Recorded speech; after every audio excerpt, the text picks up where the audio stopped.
So I just finished watching Dune 2. What a phenomenal movie, man. What a phenomenal movie. You know, when we talk about this movie, we speak about the imagery, how beautiful it is. It's hard to believe how they get some of these shots with the technology that's out there, you know, like it makes you realize what's very possible. I think one of the things that I took coming out of Dune was how seamless CGI and cinematography can connect and how that gives you a rich image. You know, one shot that comes to mind is when Poe is riding the worm, where you're like, there is no way possible that worm is real, but the feeling and the immensity of the shot, it takes you there. It takes you to that feeling of how did they do this. And I think that it has to be the most amazing thing you've ever seen. One thing that I feel like was taken away from Dune, especially Dune 2, is Dune 1. You know, Dune 1 desensitized us to what is possible, to what Greg Fraser and his team can do. So when we got in there, you know, when you're in Arrakis, you don't really appreciate what you're watching, but still, like, it's just a level above, you know. And I think when we go to the different worlds, the worlds that we see, it's quite amazing, like how they had Florence Pugh, you know, I'm trying to recreate that shot right now, like how they had her where she was. And then when you look at what they did with Austin Butler's character in the black and white and infrared shots, where you're like, damn, man, this is beyond imagination. This is beyond something that we have ever seen, you know. And I think, you know, it's so funny that when I was thinking about this, Dune was supposed to be released last year, but it had to be pushed because of the actor strike, right? And you're thinking, what would have happened at this year's Oscars in terms of best cinematography? Because this guys just keep kicking ass, you know, like it would have been amazing. But still, like, I think it's a wise decision to have it come out this year at the time that it has, and the wait was worth it. I haven't watched it in IMAX. I only watched it in, I don't know, one of those crazy modulations they have at the theater.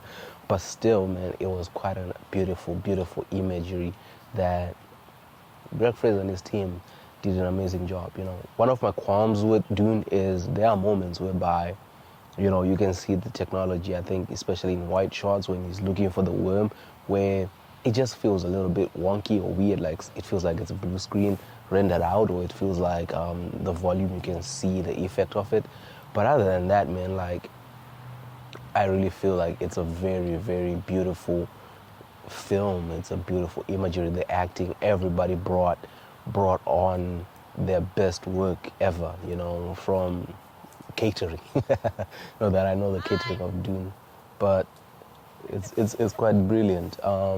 When we talk about pacing, you know, Denis Villeneuve has a thing with pacing where it's like, why is it so slow, you know? And then it feels like when you reach the third act or the fifth act, you are rushed. You're rushed at the end. Like, it feels like you're rushing. It feels like we gotta get out of here, you know, because it feels as though we were building to this crazy battle that will happen at the end. And when it happens, it just feels like, man, that's way too easy. That was way too easy. But also I like the anticipation and the build up and how each room feels different, man, you know.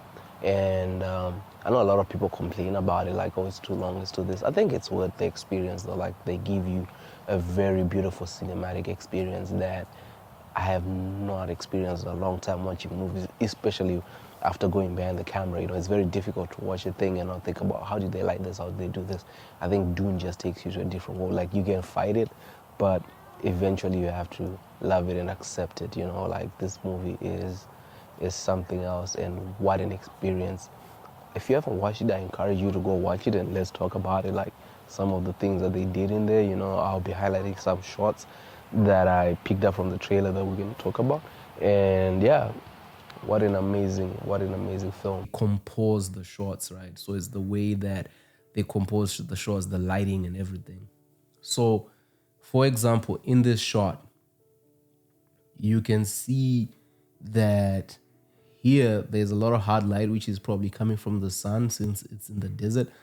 But then the diffusion on her face, it goes there, like it shows you like how the light is just hitting the edge of her head and then the focus point. So at this point, there's an emotional change in the character and what Zendaya is doing. But when you look at her face, that emotional reaction, the forehead, and everything, the short choice of making it a close up, and how this is just proof of what it means to have a great actor who knows how to act and take the character's emotions and feelings and express them in a way that the camera picks up. You know, I once heard Will Smith say that the camera will show that you're not a great actor. And this is what greatness looks like. Once again, the framing. At this part, it's when he's about to get onto the worm, right? So yeah, I think that's what was happening here. He's about to get onto the worm. But then this, because it has CGI in it, the way they frame it, it allows the CGI to work with it. So this is basically how they're able to sell the idea of CGI and cinematography together and mix it in a way that it doesn't feel as if, oh, this is CGI, you know. And I think once again, compositionally, the way whereby in the background, literally we have nothing is like nothingness. So if this is taken, let's say there's a blue screen and then they just place him on top of that, it's not a hard sell, right? But then once again, just compositionally, the beauty of the shot, the way the lighting is working, right? So he's backlit. You can tell the light is coming from this atmosphere. So it's not top lit whereby the sun is on top of him, but because of the shadows, we can tell that the light is coming from that direction towards him. And that is just like choice making, you know, and even the production design, the costumes, man, is just beyond amazing. And then right here, I'm assuming this is the volume. I don't know. It might be the volume, or they use blue screen to create this shot, basically. So this then is the worm, right? Because obviously you don't have real worms. But I don't know, even with SFX, if they were able to do some stuff like this in real time, which is a possibility. But I'm assuming this is the volume. And for me, I feel like it was this shot or in this sequence where I had issues with the wide shots where you could tell the CGI, but then you'd have to have like the eye to look for it because there were small cuts, you know, which were there to establish what was going on. And then once again, the close-ups, you know, Greg Fraser, man, like how? And you just thought, I think this is a long lens and they're not this up close to him, because if it is, you'd see the camera reflect, but then this can be taken out in post as well. Like you'd see the camera reflect in this. And I think that just to give the actor space, they probably used a long lens. We can check to see if that's what they did. Yeah, it's a long lens, so but it's an extreme close up. The focus, man, like just focusing on the eyes. I wonder what type of lenses these people are using to be able to have such composition. Like, look at this, the backlit, being backlit by the sun. This is obviously the volume. Like this, yeah, definitely. Look at that, man. The white up, yeah. This I feel is also the volume, and then so you see in these shots where they go behind him in order for him to run to the thing, I think that's where they had challenges in combining CGI and reality. But then this, like, it feels as if this thing is real. It feels as if you are there with him. And that's just great mastery of photography and CGI.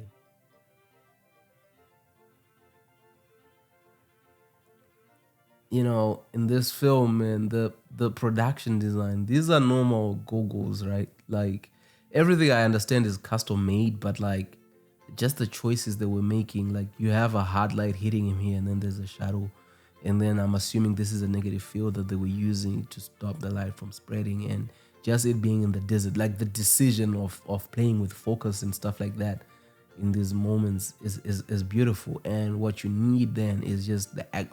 I think in these moments is whereby actors know they can trust the people working behind the scenes to help them and capture their performances. The production design in this film has just been nothing but amazing, man. Like everything that these people were able to do. Look at this. Like she's so happy that he finally got to do it. Muad'Dib. Like this girl was amazing, man. Like the choice of lens in these close-ups that they were able to get, and just blurring people out of focus when necessary. This is my guy, Javi Bardem, man. It's hard to believe like some of the things that he's able to do, you know. But once again, like it just goes to prove what it is like when you have great camera people and great performances and the combination of great direction from the director. This is just beautiful. And then I'm assuming these are all CGI. I don't really believe these things exist in real life, but maybe they do. It's just a short selection. This thing is amazing. You know, I've been liking what people have been doing in black and white, but I was told that they were using infrared to shoot some of these things.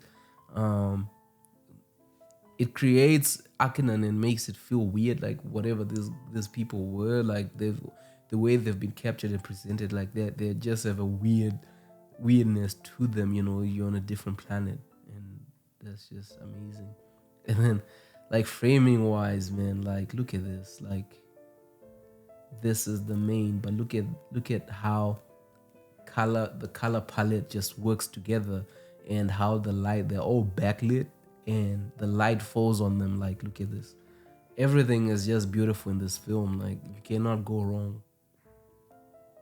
Once again, in this weird town. Like man, his choices with lighting, because I believe this is when they capture her as the spy, right? And look at how the light falls on her, because she's that innocent, the Fremlin.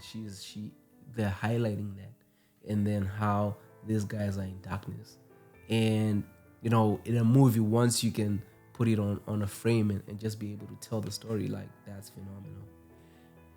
Florence Pugh for me, man, like look at this costume, look at this is amazing. And the framing, like having the camera at a low angle pointing up, and just having that twinkle in her eye, and the light coming from straight up down, like everything about this is magnificent. And then the eclipse, man, Austin Butler outdid himself. And then this girl, I remember her from No Time to Die. Like this was phenomenal. The sexual tension, the everything that you want in the scene. Look how cold he is. Look how warm she is, and how the color palette just comes together, and then the blurriness behind them. Like, whew, man, Zendaya did an amazing job in this film. Like, it's quite unbelievable. And then even Rebecca Ferguson, like she was on a different level in this film. Like she was very believable, you know, in the bullshit that they were doing. You're like, oh, okay, I see what you're doing there. More deep. And then the final battle, like the silhouette, they're also backlit. And I'm assuming they did this just because of the volume. So this is probably the volume so the sun doesn't go down and stuff like that. And you're able to create the silhouettic. And I think silhouette makes it also easier to sell a fight without making a real fight. And in some moments, it really felt like he was going to lose.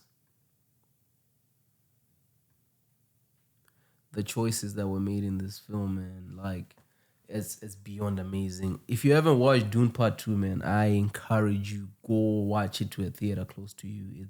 You will not regret. I think this is one of the best cinematic experiences that I've had in a long time. I think since Endgame, really. In conclusion, I'll say Dune is 5 out of 5, 10 out of 5. It's the most amazing film that I've watched in a long time. And if you haven't watched it, I encourage you to go watch it. This is a cinematic experience that we all crave for. I think when people say cinema is dying, it just means the wrong people are making films. And when the right people come along, only magic can happen.